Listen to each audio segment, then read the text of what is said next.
After a not very competitive season, Peugeot announced to radically change the 9X8 Hypercar for the 2024 season.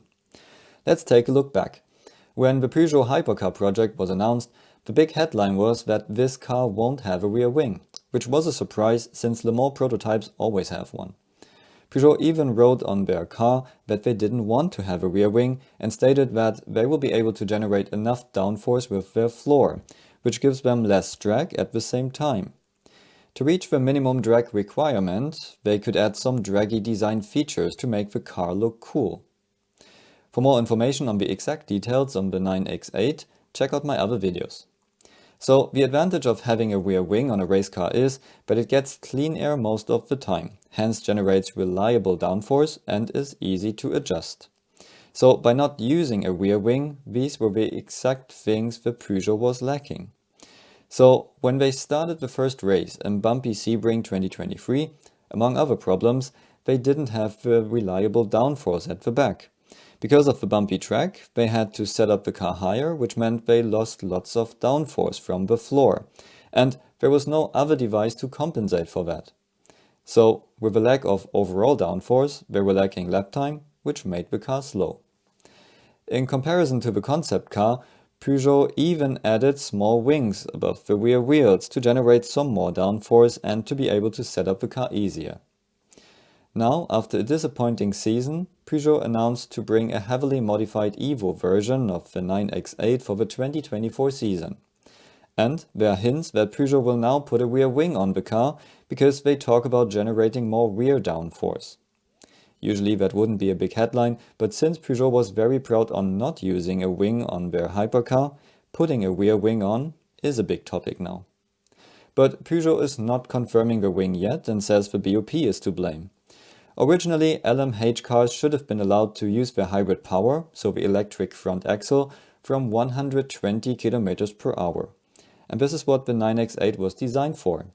So they used the 310mm tires all around to have the necessary grip on the front axle.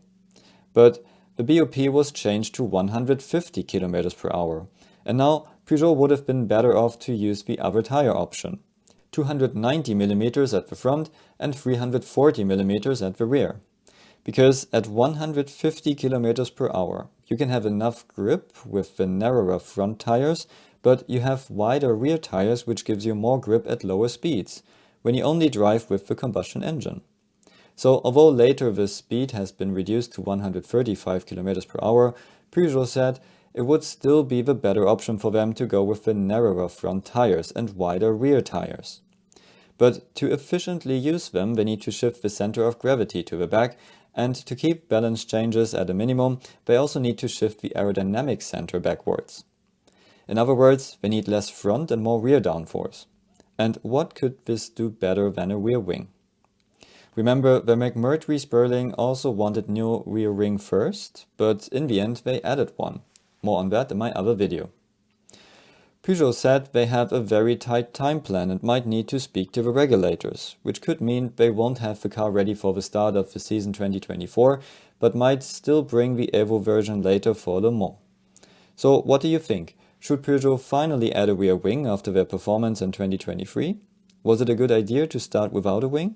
Let me know in the comments below, and if you are interested in working in top motorsports aero departments, check out my online career Accelerator program. It's an intensive 6-week course which helps you to prepare yourself for a career in F1 and WEC with CATIA V6 licenses and lots of valuable knowledge you can only get from the people who worked in the industry.